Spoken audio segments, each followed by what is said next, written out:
Welcome to Madasaling Pinoy, your prayer partner.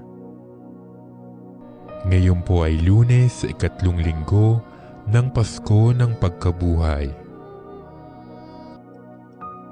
Ang mabuting balita ng Panginoon ayon kay San Juan. Kinabukasan, nakita ng mga taong nananatili sa ibayo ng lawa na naroon pa ang isang bangka.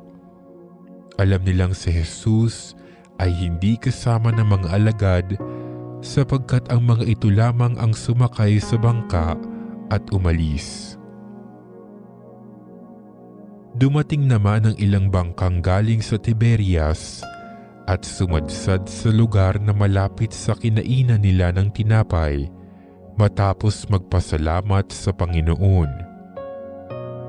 Nang makita ng mga tao na wala na roon si Jesus ni ang kanyang mga alagad, sila'y sumakay sa mga bangka at pumunta rin sa Capernaum upang hanapin si Jesus. Nakita nila si Jesus sa ibayo ng lawa at kanilang tinanong, "Rabay, kailan pa kayo rito?" Sumagot si Jesus, "Sinasabi ko sa inyo, hinahanap ninyo ako hindi dahil sa mga kababalaghang nakita ninyo, kundi dahil sa nakakain kayo ng tinapay at nabusog. Gumawa kayo hindi upang magkaroon ng pagkaing nasisira, kundi upang magkaroon ng pagkaing hindi nasisira at nagbibigay ng buhay na walang hanggan. Ibibigay ito sa inyo ng Anak ng Tao sapagkat siya ang binigyan ng kapangyarihan ng Diyos Ama."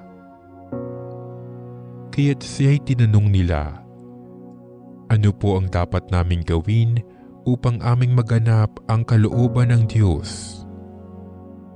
"Ito ang ipinagagawa sa inyo ng Diyos. Manalig kayo sa sinugo niya," tugon ni Jesus. Ang mabuting balita ng Panginoon.